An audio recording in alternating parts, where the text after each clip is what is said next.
It was our desire to remind you that you are vibrational first, which means you got to pay attention to something other than what you're seeing and hearing and smelling and tasting and touching, because while that is vibrational interpretation, most people don't know that. So it was necessary to help you to understand that you are emitting a vibrational signal in order to help you to understand that your signal that you are emitting is being answered all the time, and that's what equals your life experience, period. Most humans don't know that, and in many cases don't want to know that, because they don't want to assume responsibility for what's coming, especially the parts they didn't want to come. Abraham, I'm sure I'm not the creator of my own reality. I would not have created that. And we say, we didn't say you did it on purpose, but you did do it. You did do it. Sounds a little blameful, doesn't it? You did do it.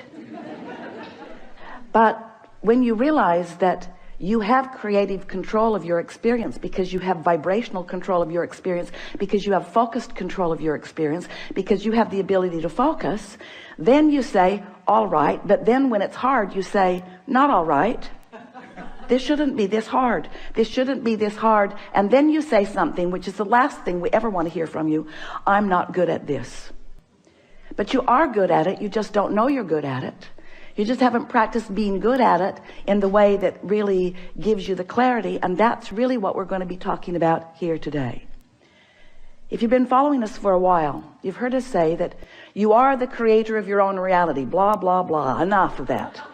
And that you live in a vibrational universe. Blah, blah, blah, blah, blah. Enough of that already. But you do, and you are. So, blah, blah, blah. So, here you are, the creator of your own reality. And life is constantly throwing things at you, isn't it? Well, it's not really like that. Life is happening around you, and you're observing, but it really isn't after you. It's not testing you. It's not challenging you. It's just being around you for you to observe. It's just this magnificent palette for you to play in. So life is happening around you, and you are participating in it through your observation, through your memory, through your awareness, through your conversation. You're participating in it. And as you are doing that, you are coming to lots of conclusions, many and every day, of what you want. Because life helps you to know what you don't want. You know what you don't want. You know what you do want. You know what you don't want. You know what you do want. It's just this wonderful variety or contrast that helps you to come to important personal conclusions. So these conclusions happen within you, and we've been calling that step one, because the variety, the contrast that surrounds you, causes you to ask for what you want. Whether you use words or not, you just constantly keep coming to personal preferences. You were born like that. You've always been like that. You will never stop being like that. We want you to accept that you are like that. It's a good thing. Step one is a really, really good thing. You're asking constantly. It is the basis of the expansion of the universe. It's a wonderful thing. So you're asking, step one. Step two, not your work. That's where law of attraction and the source within you answers what you're asking for. When you emit a signal, the signal is answered. So ask, answer, ask, answer, ask, answer. But your discomfort is that there often appears to you to be quite a time gap between your asking and the universe answering. But there is not a time gap between the answer. There's just a time gap between you getting up to speed with the answer. You say, hey, Abraham, that can't be right, because I want it. I'm paying attention. If it were there, I would know it. And we say, it comes in a vibrational form first. And you say, oh, so that's the catch. You're giving me something vibrational that I can't see or hear or smell or taste or touch. So you can say all day that when I ask, it is given. Write a book about it if you want, Abraham. You can say that all day, but to me it doesn't feel like it's being given. And we say that's because you're in a different frequency from what you're asking for. You have to line up with what you're asking for. In other words, when you want more money because you clearly do not have enough, when you feel frightened or bound or in trouble financially or just not satisfied, when you feel that way, you are that way. And you say, no, I feel that way because I am that way. And we say, no, you am that way because you feel that way. In other words, it works differently than you think it does, but you've been observing it for so long, you don't know which came first. But what comes first always is your vibrational countenance. And then the manifestation just matches what you feel like. So if you want more money and you feel like you don't have enough money, you can ask all day, all day, all day, every day. You can write long lists of it. But if in your belly, if in your being, if you're feeling the fear or the absence of money, then you've got a vibration going that's different from the answer that you seek. You want more money, but your vibration says, I don't have enough. And the universe says, and law of attraction answers you with what you're feeling.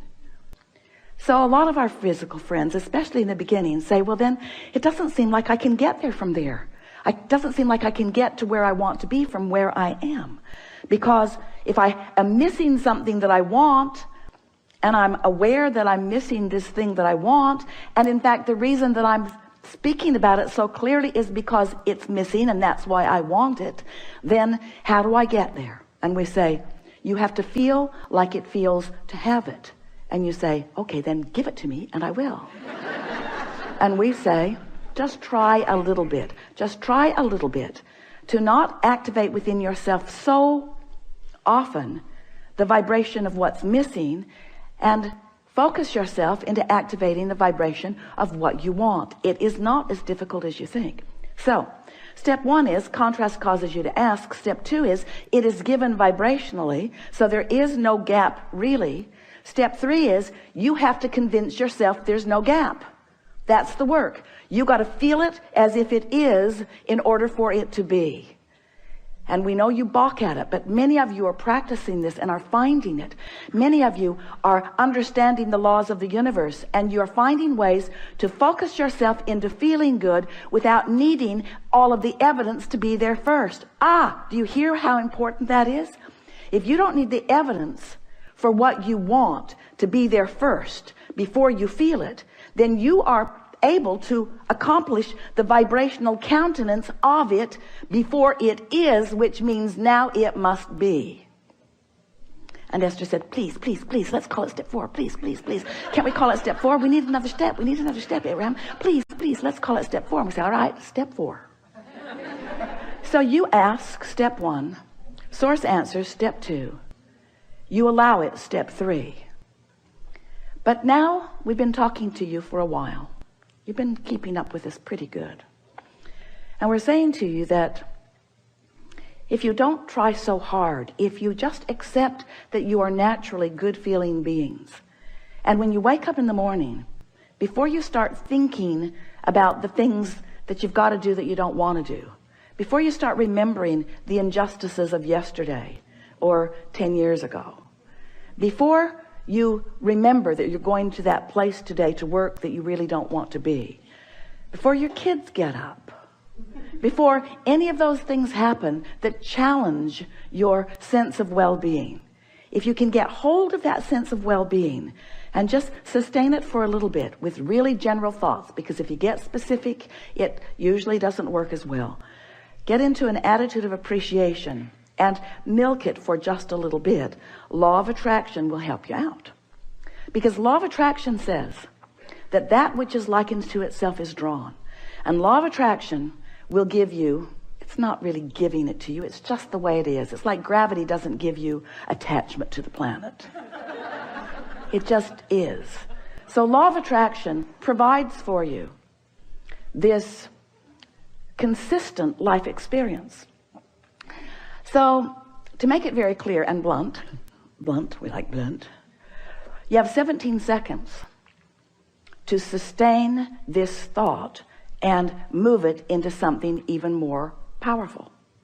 17 seconds and another thought like it joins it. And there is power, manifestational power in that crossing that 17-second mark that most people don't know about, or when they wake up, they would make very sure that they stay there for 17 seconds. So if you find a good feeling thought, or better said, if you wake up and don't introduce a not good feeling thought, because when you wake up, there's no thought. During that time of slumber, you have stopped the momentum of all thought.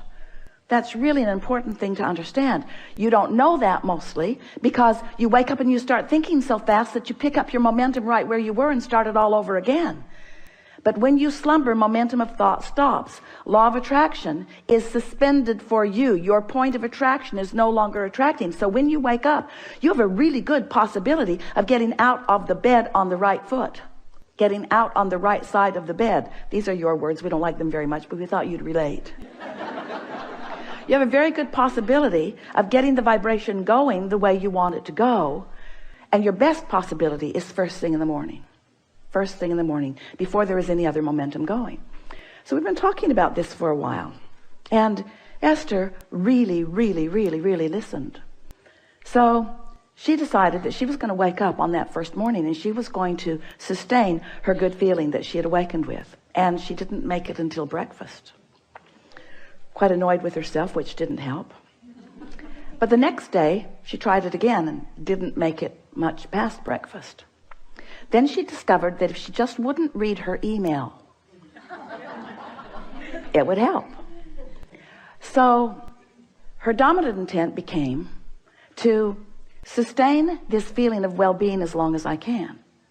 Just sustain it. And what she began noticing about the second week and third week and fourth week of doing that was that not only was it easy to find and maintain that frequency of feeling good, but there were all kinds of other benefits that began coming to her that these words won't give to you. You have to do it and find it yourself, because words don't teach. So we're just explaining to you what Esther experienced. She found a new clarity that was not within her before. She found a sort of stable ride. She remembered Jerry's story of shock absorbers. He used to tell a story about he got a new car. He was test driving it. It was a beautiful Cadillac and it was in San Diego.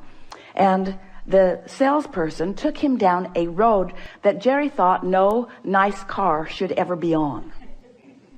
And he was amazed at the ride that that car gave him, even on a very bumpy road, because the suspension system, the shock absorbers were such that even though there were bumps in the road, he did not feel them in that car. And he used that analogy always, and it's the same analogy that we're offering to you here. When you find vibrational alignment with who you really are, and you sustain it for a period of time, what happens is you get shock absorbers. So even though the same sort of things may be happening around you, you might even see some of them, although law of attraction makes it less and less likely that you're going to participate on any personal level with anything unwanted once you begin sustaining this vibration of well-being.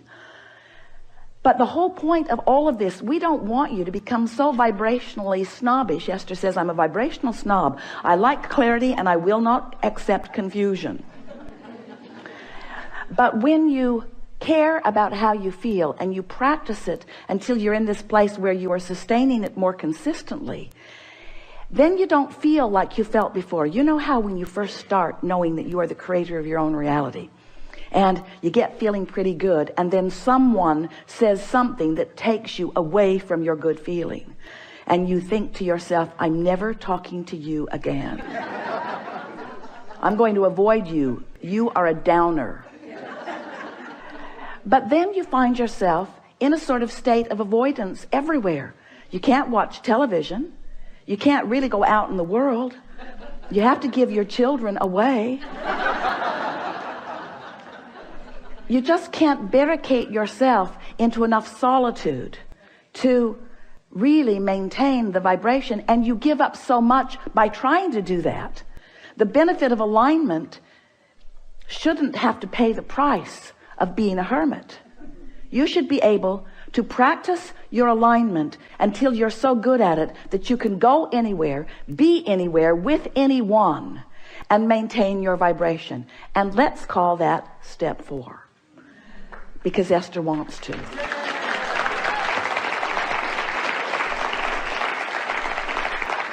So what it requires really is enough determination to focus first thing in the morning, and until you know that you've got it and you're able to maintain it, and then to simply watch what happens in your experience as a result of that newfound alignment and that newfound clarity.